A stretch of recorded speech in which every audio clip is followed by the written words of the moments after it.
Assalamualaikum warahmatullahi wabarakatuh. Perkenalkan, nama saya Rara Chandraning Tias dengan NIM 2103020040 dari kelas 4A.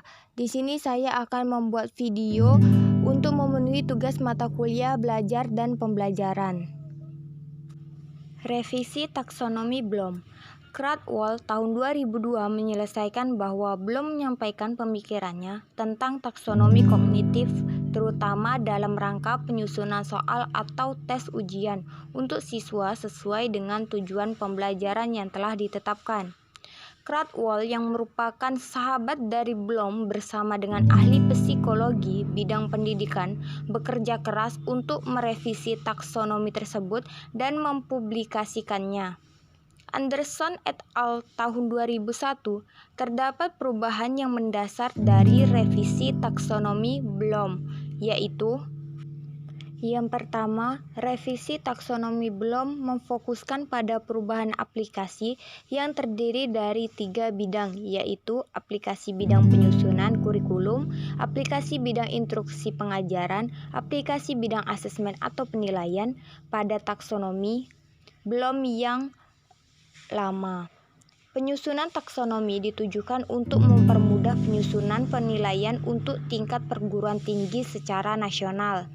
Yang kedua, revisi taksonomi Bloom fokus pada perubahan terminologi, di mana revisi taksonomi Bloom menekankan pada subkategori yang mengakibatkan penilaian menjadi lebih spesifik, mudah dalam menyusun penilaian pada kurikulum, serta mudah dalam menyusun instruksi pengajaran.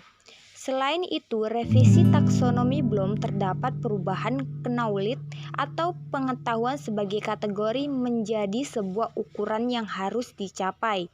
Revisi taksonomi Bloom juga mengubah kata kunci operasional dari kata benda menjadi kata kerja dari level terendah sampai level tertinggi. Yang pertama ada domain kognitif. Domain pengetahuan atau kognitif dalam taksonomi Bloom berkaitan dengan ingatan, berpikir, dan proses penalaran. Berikut ini revisi taksonomi Bloom pada domain kognitif yang disampaikan oleh Anderson et al. Tahun 2001. Tabel 1, revisi taksonomi Bloom domain kognitif. Ada taksonomi Bloom lama dan taksonomi Bloom baru. C1, taksonomi Bloom lamanya pengetahuan, taksonomi Bloom barunya itu mengingat. C2, taksonomi Bloom lama pemahaman, taksonomi Bloom baru memahami. C3, taksonomi Bloom lama aplikasi, taksonomi Bloom baru mengaplikasikan. C4, taksonomi Bloom lama analisis, taksonomi Bloom baru menganalisis. C5, sintesis, dan taksonomi Bloom barunya mengevaluasi. C6, taksonomi lamanya evaluasi dan taksonomi Bloom barunya mencipta. Versi baru taksonomi Bloom dengan contoh dan kata kunci ditunjukkan pada tabel kedua. Tabel kedua, level domain kognitif tua atau asli, yaitu contoh, kata kunci, kata kerja, dan pembelajaran, membagi, dan teknologi. Domain kognitif baru atau revisinya, contoh, kata kerja, verbal, dan kegiatan belajar dan teknologi.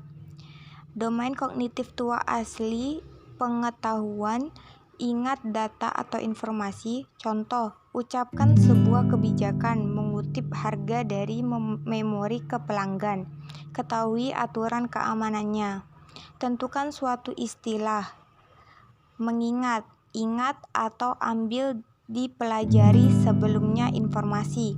Contoh, domain kognitif baru atau revisinya, ucapkan sebuah kebijakan, mengutip harga dari memori ke pelanggan, bacalah aturan keselamatan.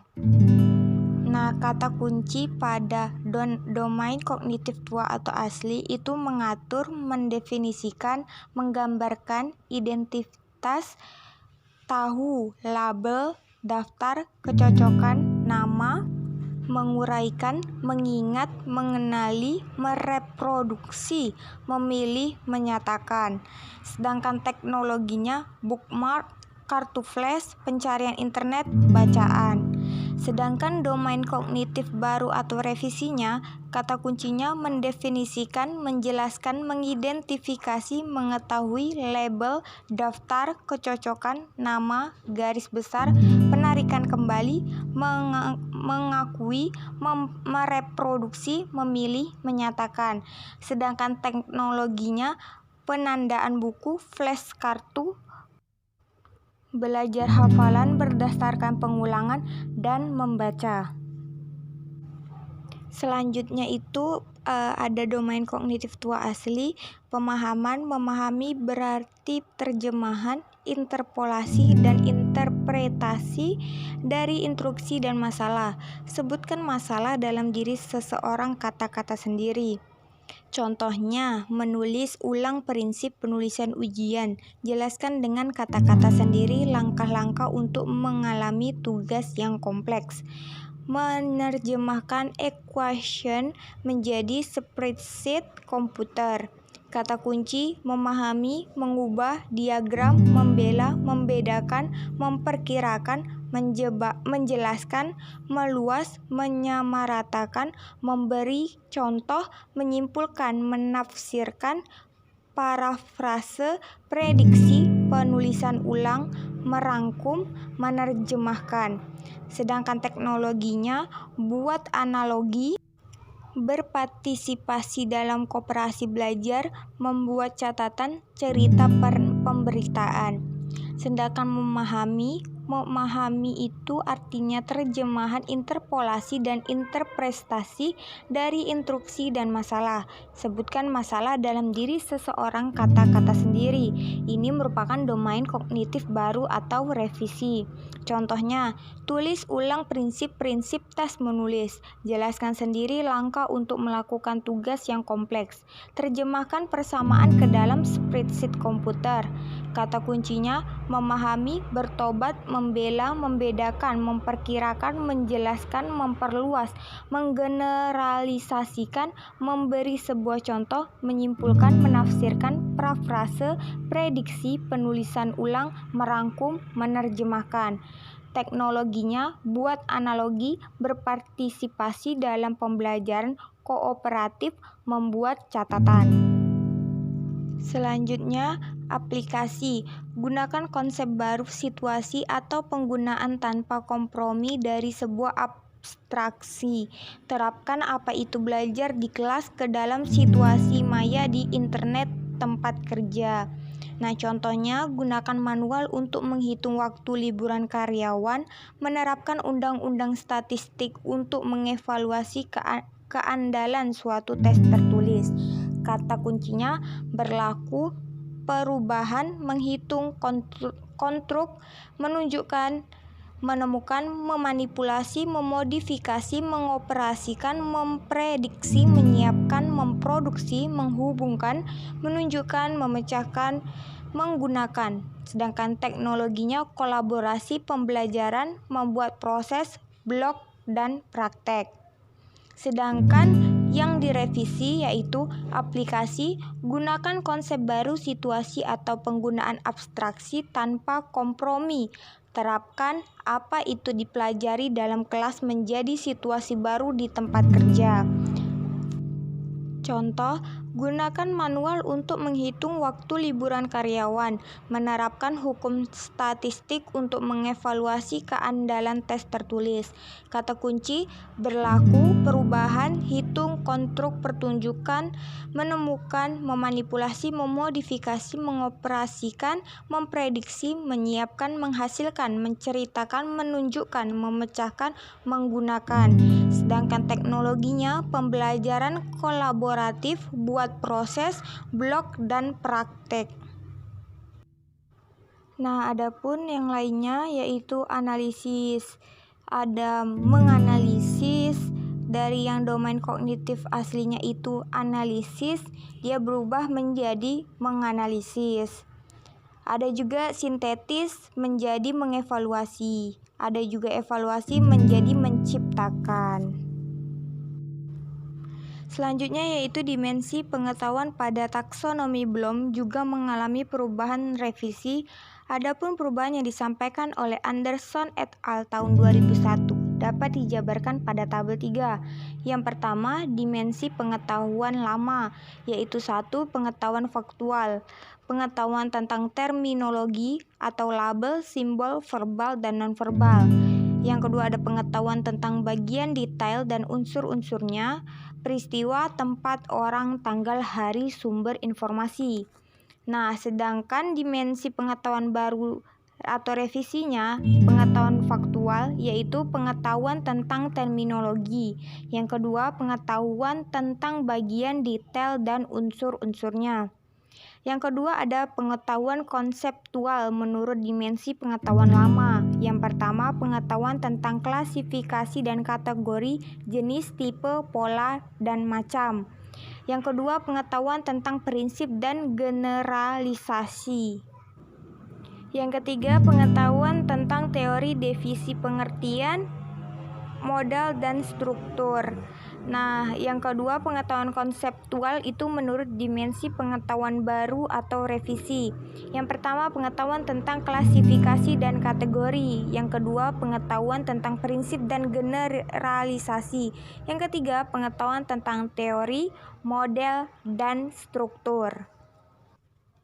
Dimensi pengetahuan mencakup spesifikasi domain, pengalaman, internasional dalam proses membangun dan mengembangkan sebuah pengetahuan. 4 jenis pengetahuan tersebut membantu guru dalam merancang dan memutuskan materi apa yang akan disampaikan pada siswa.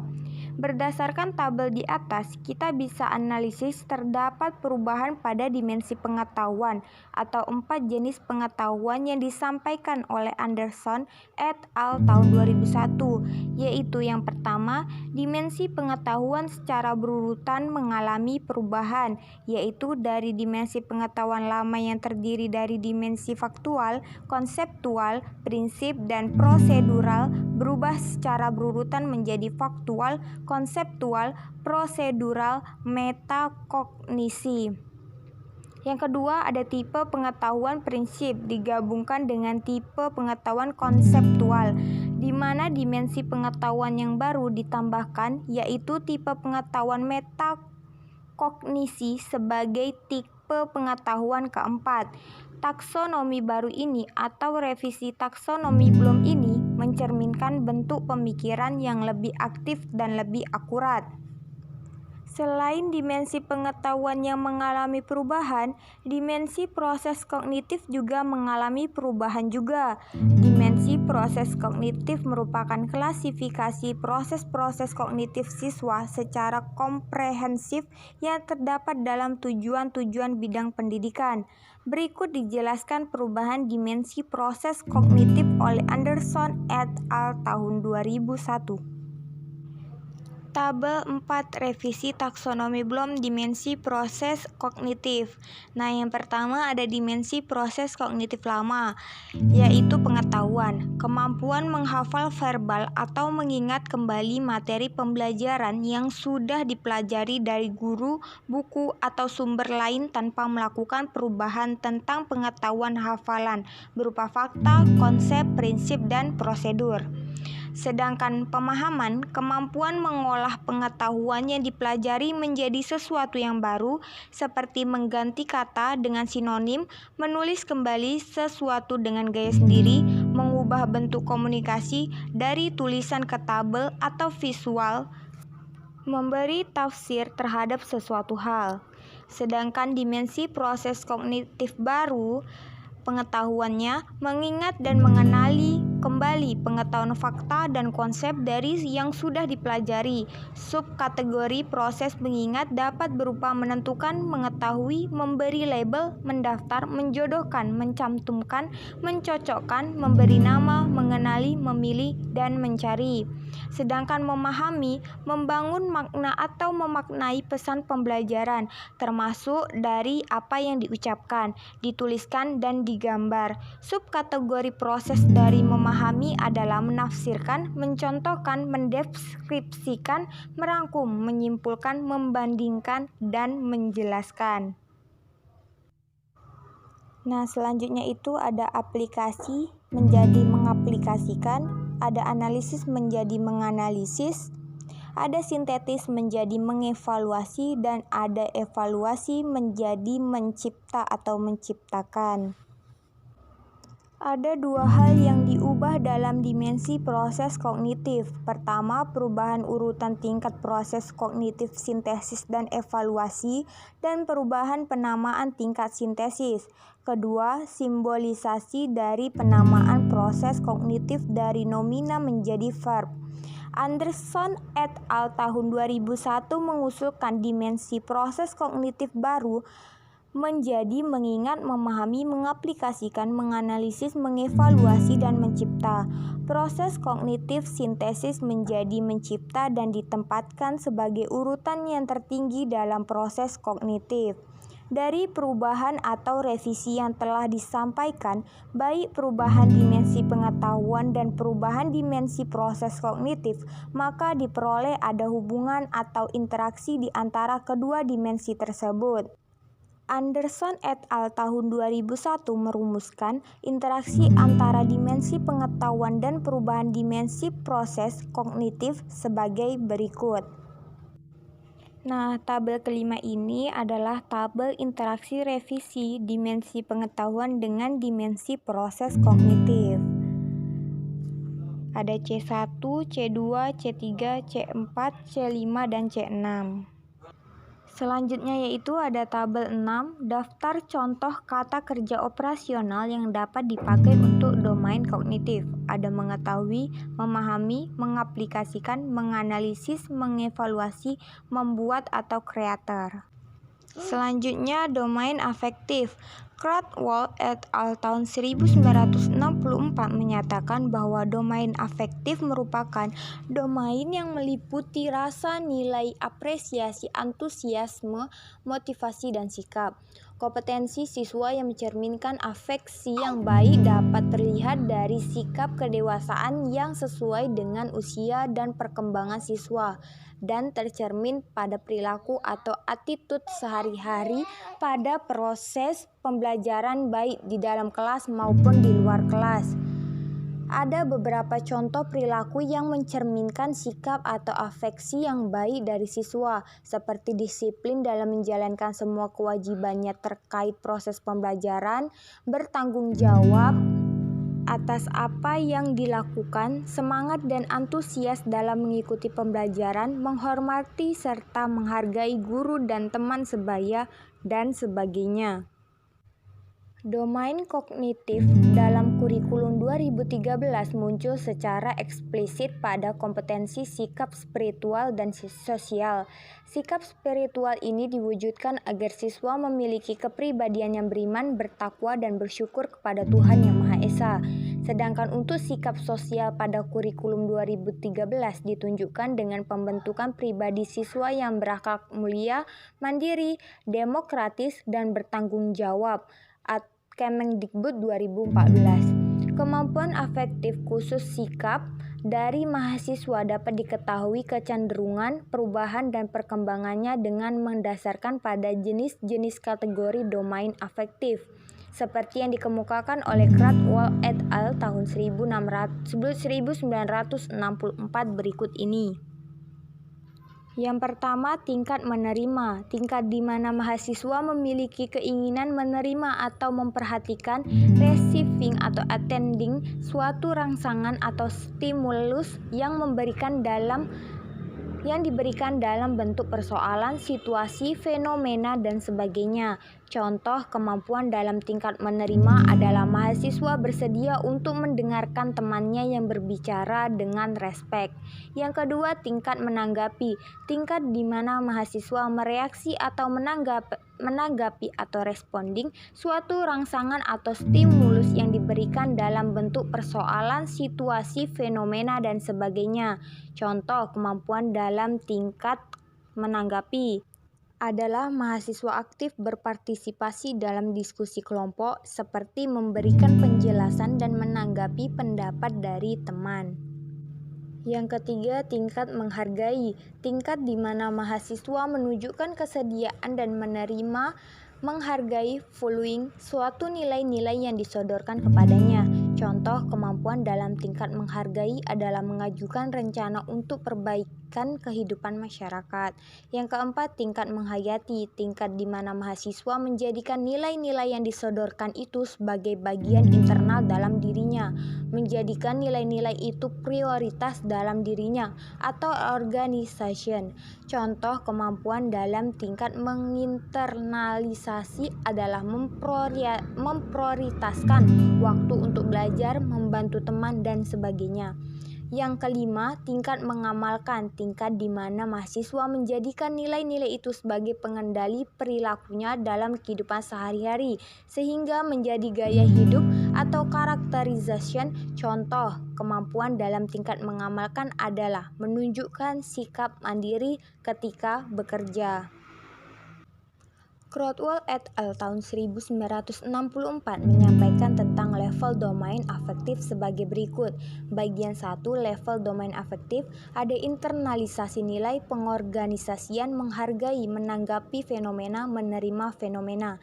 Selain itu, Gould dan Jimmy 2014 juga mengoperasionalkan tujuan pembelajaran yang ingin dicapai pada domain afektif, sehingga ada beberapa contoh kata kerja operasional yang dapat digunakan oleh guru. Domain yang ketiga yaitu domain psikomotorik. Taksonomi Bloom yang dituangkan pada buku 1 dan 2 tidak menyebut tentang domain psikomotorik. Domain psikomotorik tercetus oleh pemikiran Simpson tahun 1966 yang menyatakan bahwa kemampuan psikomotorik berkaitan dengan fisik, koordinasi, dan penggunaan bidang keterampilan motorik yang harus dilatih secara terus-menerus dan diukur dari segi kecepatan, presisi, jarak, prosedur, atau teknik dalam eksekusinya. Simpson mendefinisikan kemampuan psikomotorik tersebut didasarkan pada penelitian di bidang pendidikan industrial, pertanian, ekonomi rumah tangga, pendidikan bisnis, musik, seni, dan olahraga. Simpson dan Dave merumuskan kemampuan psikomotorik lebih kepada kemampuan konkret, sedangkan jika cermati, ada beberapa kemampuan yang sifatnya abstrak tetapi masuk ke dalam domain psikomotorik. Kemampuan psikomotorik yang bersifat abstrak seperti menulis, membaca, menghitung, menggambar, dan mengarang dalam bidang bahasa, sosial, dan agama yang kurang melibatkan fisik, motorik, dan kinestetik, serta lebih banyak melibatkan abstraksi, inovasi, dan kreativitas. Dear et al. 2011. Taksonomi Dear dan kawan-kawan terdiri dari 1. Mengamati, 2. Menanya, 3. Mencoba, 4. Menalar, dan 5. Mengomunikasikan, yang tertuang dalam konsep The 5K Discovery Skills yang meliputi associating, questioning,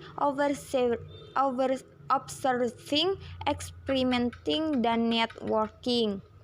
Simpson tahun 1972 dan Dave tahun 1967 dan Dear et al. Tahun 2011 mengoperasionalkan tujuan pembelajaran yang ingin dicapai pada domain psikomotorik, sehingga ada beberapa contoh kata kerja operasional yang dapat digunakan oleh guru. Nah, tabel 8 yaitu kata kerja operasional untuk domain psikomotorik konkret. Tingkat psikomotorik dan kata kerja operasional. Yang pertama, meniru, yaitu mencoba, menyalin, mengikuti gerakan atau menduplikasi dan meniru. Yang kedua, membiasakan, yaitu merakit, membuat, mengkalibrasi, membangun, membongkar, menampilkan, membedah, mengencangkan, memperbaiki, menggiling, memanaskan, memanipulasi, mengukur, memperbaiki, mencampur, mengatur, dan membuat sketsa.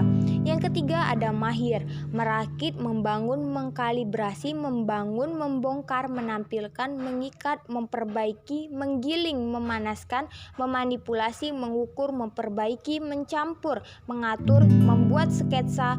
Bedanya dengan tingkat membiasakan, tingkat ini menunjukkan bahwa kinerja lebih cepat, lebih baik, lebih akurat, dan lain-lain. Yang keempat ada alami, menyesuaikan, mengubah, mengatur ulang, mereorganisasi, merevisi, dan bervariasi.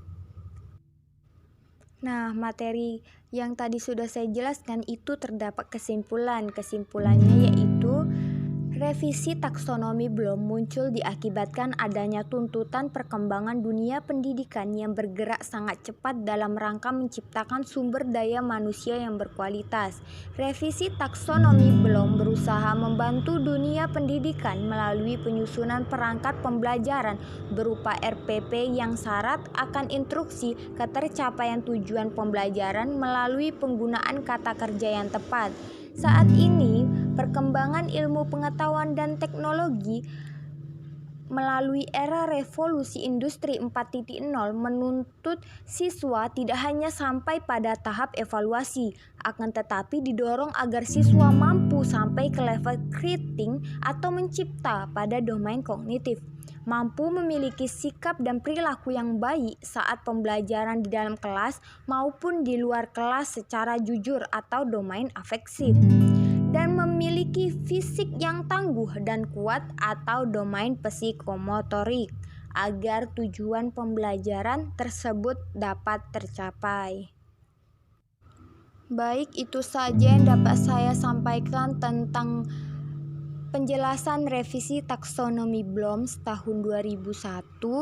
Apabila ada kesalahan kata, saya mohon maaf.